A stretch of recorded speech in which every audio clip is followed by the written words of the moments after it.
Hello everyone. So today's topic is series and parallel combination of resistors. Series parallel combination समझने के लिए हम लोग पहले एक डेली लाइफ की एग्जांपल कंसीडर करेंगे। एक मंदिर की लाइन कि मंदिर में गए आप, उस मंदिर में बहुत ज्यादा क्राउड है, बहुत ज्यादा क्राउड है मतलब एक बहुत लंबी सी लाइन लग रखी है। अब बहुत लंबी सी लाइन लग रखी है, इसका मतलब आपके पास कोई दूसरा रास्ता नहीं है, कोई जुगाड़ से नहीं जाना है पहली चीज। ठीक है, यहाँ पे जुगाड़ नहीं लगने वाला है। तो हमें क्या करना है, एक सिंगल लाइन में यहाँ पे आप एंट्री करोगे और आपको एग्जिट कहाँ से मिलेगा, यहाँ से एग्जिट मिलेगा। सिर्फ और सिर्फ एक ही रास्ता है, एक ही रास्ता है मतलब उस रास्ते में जितने ऑब्जेक्शंस आएंगे, जितने ओपोजिशंस आएंगे, आपको उसके लिए वेट करना पड़ेगा। दूसरा केस कंसिडर कर लेती हूँ, केस में 4 लाइन्स है। ठीक है, तो 100 है, यहाँ पे क्या है 25 में डिवाइड हो गया हमारा। अगर 25 में डिवाइड हो गया तो इसका मतलब क्या है कि जो बंदा आ रहा है यहां से वो क्या करेगा, किसी एक लाइन में घुसेगा और उसके बाद क्या करेगा, अपने दर्शन करके वो बाहर निकल जाएगा। अब वो किस लाइन में घुसेगा किसके ऊपर डिपेंड करता है, हमें ये देखना होता है कि हाँ भाई वो लाइन छोटी है, वो बड़ी है, वो तेज चल रही है, इसमें स्लो जा रहा है। तो जो लाइन तेज चल रही है, जिसमें जल्दी जल्दी लोग आगे बढ़ते जा रहे हैं, उस लाइन में हम लोग भाग के उसी लाइन में लग जाते हैं। होता है ना ऐसा। तो वही करना है कि यहां से अगर करंट जा रहा है तो क्या है, यहां से अगर करंट की बात मैं कह रही हूं बार बार, करंट मींस चार्ज। देखिए I is equal to Q by two. तो वैसे ही क्यू की जगह पे हमने अपने आप को रख लिया है कि हाँ भी हम लोग हैं यहाँ पे जो जा रहे हैं। तो जैसे जैसे हम जाते हैं हमारे ऊपर जो प्रिंसिपल्स अप्लाई होते हैं, सेम वही चीज हमारे चार्ज के साथ भी होता है। ठीक है, इतना दिमाग में आपको रखना है। तो एक जैसे ही है तो किसी लाइन में लग जाओगे, अगर एक जैसा नहीं फ्लो है तो अलग अलग लाइंस में जाओगे। अब हमारे पास रेजिस्टर्स आ गए जिनकी रेजिस्टेंस क्या है R1 R2। अब इनको क्या करना है, हमें सीरीज कॉम्बिनेशन में हमने कनेक्ट कर दिया। अब इसके बाद हम लोग क्या करेंगे, इसके ऊपर एक पोटेंशियल अप्लाई कर देंगे। क्यों, क्योंकि लाइंस तो पहले बनी हुई है, अब क्या उसमें लोग आएंगे तभी तो काम बनेगा। अब यहाँ पे लोग कैसे फ्लो करेंगे, करंट कैसे फ्लो करेगा, जब हम लोग क्या करेंगे, एक पोटेंशियल V इसके साथ कनेक्ट कर देंगे। पोटेंशियल V का मतलब क्या होता है कि आपने एक बैटरी को कनेक्ट कर दिया। ठीक है, और कोई इसका मतलब नहीं है, मतलब यही है कि इन दोनों को इस तरीके से कनेक्ट करके एक आपने बैटरी लगा दी। अब बैटरी लगा दी इसका मतलब क्या है, इससे करंट हमारा कितना जा रहा है, I जा रहा है।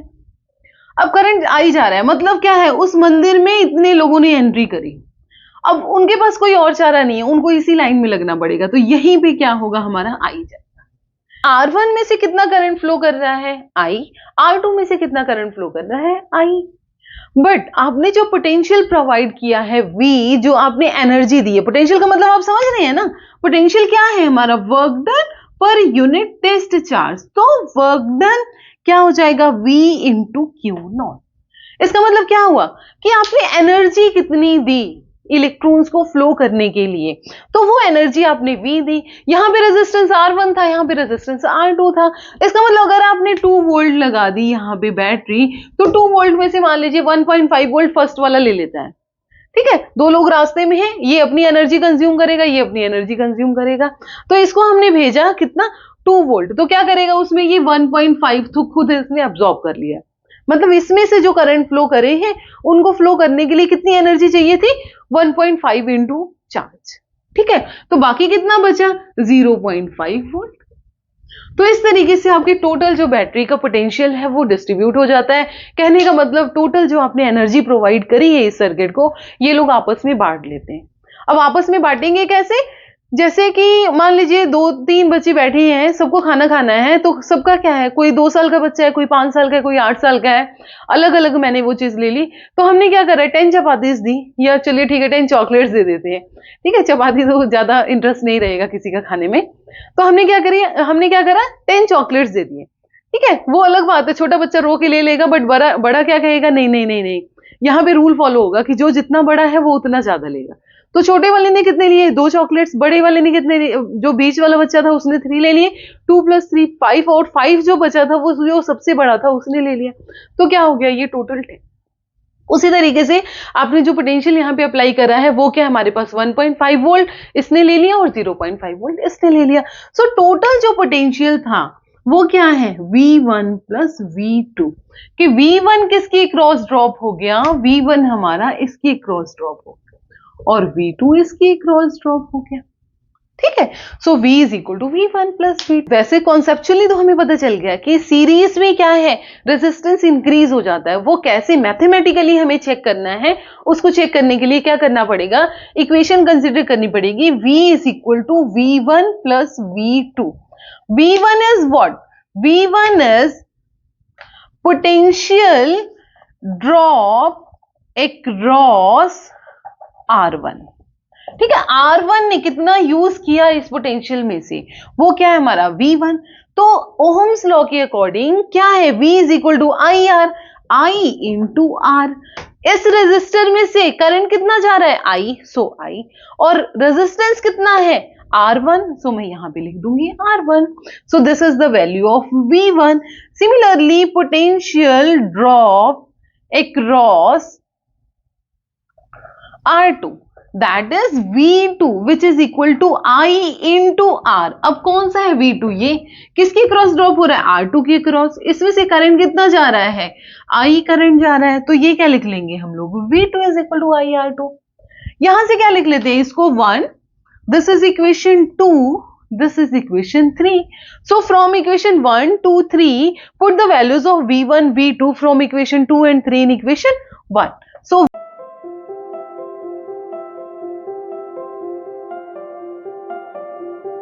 इसका मतलब क्या है, टोटल जो ऑब्जेक्शन था अलग अलग जगहों पे, अब क्या हुआ, उसका कंबाइन इफेक्ट हमने देख लिया, दैट इज आर। इस आर को क्या बोलते हैं, effective resistance of series combination circuits of resistors. ठीक है ना, ये इफेक्टिव रेजिस्टेंस है, जब आप सीरीज कॉम्बिनेशन लेंगे उसका ये इफेक्टिव रेजिस्टेंस। इसका मतलब क्या है, इस सर्किट को आप कैसे ड्रॉ कर सकते हो, इसको मैं दोबारा से रीड्रॉ कर देती हूं कि हमारे पास ये सिंगल रेजिस्टर आ गया, इसकी रेजिस्टेंस R1 R2 हो गई, और इसकी क्रॉस हमने पोटेंशियल V लगा दिया, उसमें से करंट जा रहा है I।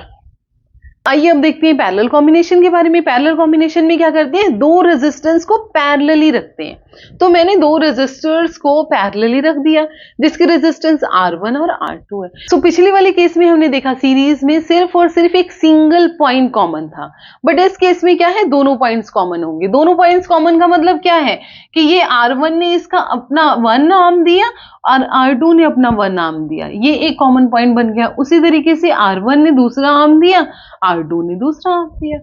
तो इस तरीके से दोनों पॉइंट्स इसके कॉमन होंगे। जब दोनों पॉइंट्स कॉमन हो जाएंगे, इसके क्रॉस क्या लगा देंगे हम लोग, बैटरी लगा देंगे।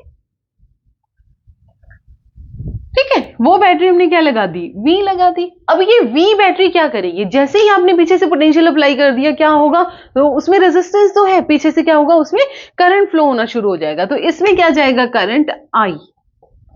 अब यहां से लोगों ने एंट्री करनी शुरू कर दी है, ये गेट है, अब वो इस लाइन में जाए कि इस लाइन में जाए, किसके ऊपर डिपेंड करेगा, रेजिस्टेंस जिसका कम है उसमें छोटी लाइन होगी, उसमें ज्यादा चार्जेस जाएंगे। कितना करंट जा रहा है, that is I1 and this is your I2।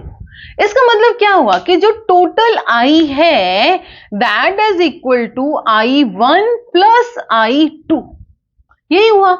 अब देखिए हमारे पास पैरेलली हमें पता है कि हमारा जो पोटेंशियल होता है वो सेम होता है, मतलब R2 के क्रॉस भी पोटेंशियल कितना ड्रॉप हो रहा है, V, और R1 के क्रॉस भी पोटेंशियल कितना हो रहा है, V। ओके, सो इसका मतलब क्या है कि अगर मैं इस इक्वेशन को देखूं I1 according to Ohm's law, V is equal to IR and I is equal to V by R। Okay, if I1 then V by R1 because I1 current flows through R1 and I2 that is V over R2. This is your equation. This is, let's consider this is equation 1, this is 2 and this is 3. So from equation 1 to 3 I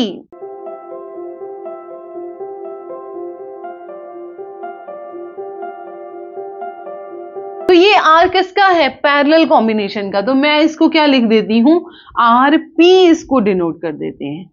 ठीक है ना, this is your RP। Okay, so RP is the effective resistance. In case of the parallel combination. तो यहां पे आप देख रहे हैं कि ये रेसिप्रोकल हो जा रहा है, तो रेसिप्रोकल हमें पता है वैल्यू क्या हो जाती है, वो डिक्रीज हो जाती है। तो अगर डिक्रीज हो जाएगी तो पैरेलल कॉम्बिनेशन में रेजिस्टेंस हमारा कम हो जाता है। यही चीज तो हमने देखी थी, ये अगर 4 लाइंस आ जाती है तो उसमें जल्दी जल्दी क्रॉस कर जा रहे थे। तो अगर सिर्फ और सिर्फ इसको हमें 1 मिनट में कंप्लीट करना हो तो हमें दिमाग में अपनी वही क्यू वाली एग्जांपल कंसीडर करनी है कि क्या हो रहा है, एक सिंगल लाइन है, सिंगल लाइन में लोग ज्यादा देर में आगे क्रॉस करेंगे, बट अगर पैरेलल लाइंस हैं तो उसमें जल्दी पास हो जाओगे आप। तो पैरेलल में क्या हो जाएगा, रेजिस्टेंस कम हो जाएगा, सीरीज में क्या हो जाएगा, रेजिस्टेंस ज्यादा हो जाएगा। तो सीरीज में रेजिस्टेंस ज्यादा मतलब डायरेक्ट सम है, R is equal to R1 plus R2 plus R3 जितने भी रेजिस्टेंसेज हैं। और पैरेलल में क्या है, जितने भी रेजिस्टेंस होंगे पहले उसका रेसिप्रोकल लोगे फिर ऐड करोगे। ओके।